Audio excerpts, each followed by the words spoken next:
everyone, welcome back to another In the Studio with me, Donny Carr. I hope you're all doing well. In this video, I thought it would be fun to do something in the melodic spectrum. So I thought, why not make a Lush arpeggio that's inspired by the sweet, sweet Mooginess. So that's what we're gonna do. First things first, I'm going to mute this instance of Monark. I have another copy here, which we'll be recreating this arpeggio with.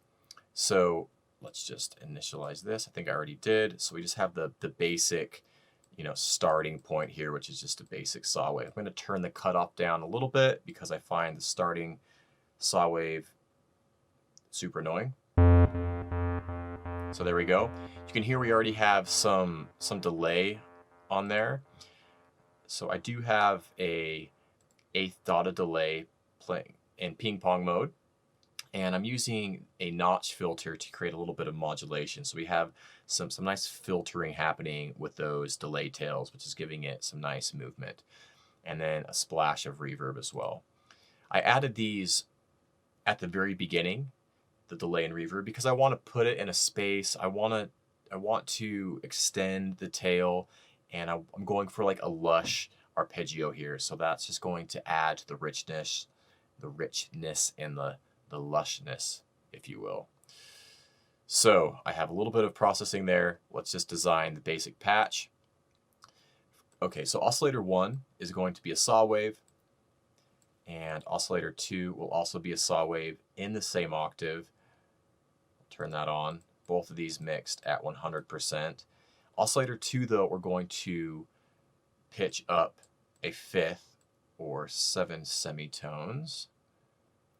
So there we go. So now we have, And then for oscillator 3, we're going to use this as a sub. So we're going to have that play an octave below. Oscillator 1 and 2, we're going to use a square wave, and I don't want this pitched, so I'm just going to reset it to 0. Turn that on. I don't want this as loud as the other two though, so I'm going to turn the volume down on oscillator 3 a fair bit. And then I'm going to turn the key tracking on. And I'll tell you why I turned that on in a second. So now let's add a little bit of resonance here. We'll kind of go for like a plucky envelope. So push up the decay slightly. I might give it a little bit of an attack. I think this is fine.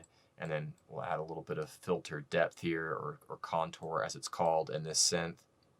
I just love this synth. I mean, it's so simple, and I always get good results out of it. So it's just straightforward, easy to use, and it sounds great. Okay, so now we should have kind of like that classic kind of pluck sound.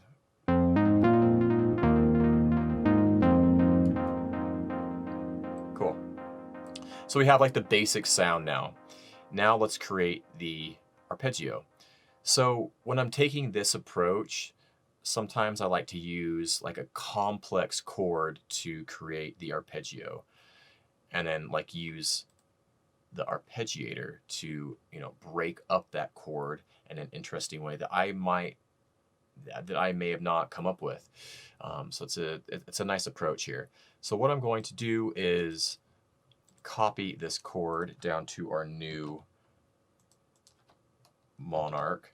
And all this chord is a variation of a C minor chord with a few other notes added in. So I'm not even quite sure what the proper name of the chord is. I'd have to figure it out, but I don't know. When I'm taking this approach, though, I like to use complex chords sometimes. So give it a go. It doesn't really matter what chord you use, really. Well, actually, it does matter. So use one that sounds good. All right, so by default, the arpeggiator is not turned on, so let's just turn it on by just, moving it to one of these directions here. So automatically, that's too fast for me for this type of arp that has, there's so many notes happening. It's just too much. So I'm just going to make it a little bit slower.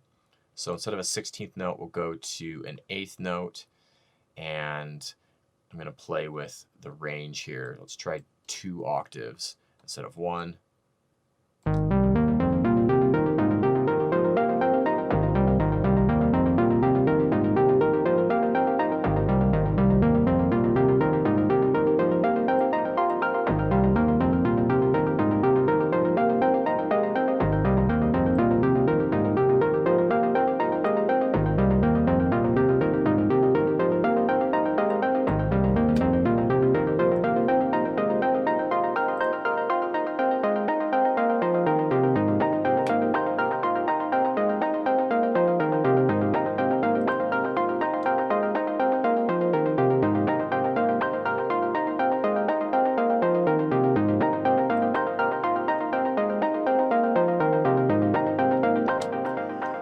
So it's worth just experimenting with the timing, with the different arp directions, with the octave ranges and the note repeats here. You can get different results. I'm kind of liking the settings I have here. I'm using 3 octaves, and this is something that you can automate as well. I've done this in the past, where maybe you jump up for a certain section, for a couple bars or something, jump up an octave or increase the range there. But you can automate that.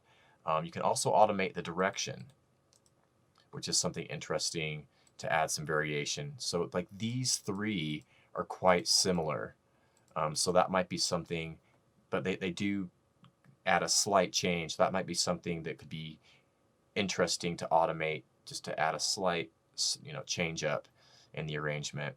And then of course you could play with the timing, make it slower, speed it up. You can get crazy with it. Let's try slowing it down.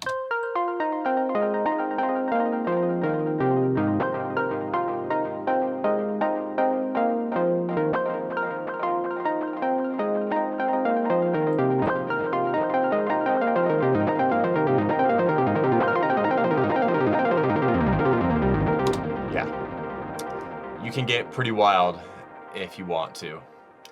So I'm kind of liking that. That's working for me. And I mean, the sound is pretty much dialed in, and then I would, play with the cutoff, obviously, play with the decay, maybe, play with the attack on the filter. And you could even add in a little noise as well, and use that to add some intensity.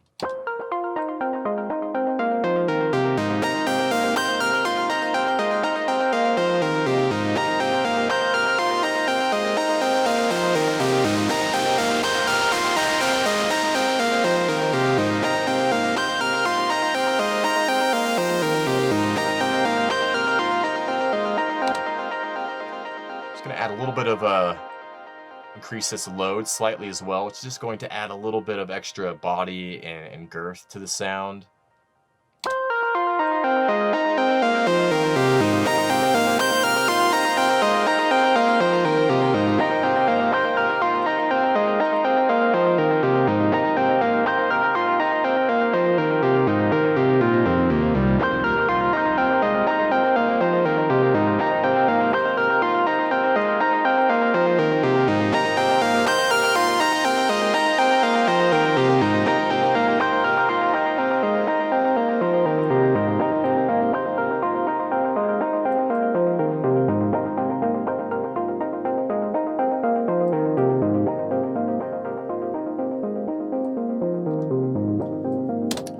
One thing I was going to show you, the reason I switched this key tracking on, if I have it off, and then it doesn't react to the arpeggiator,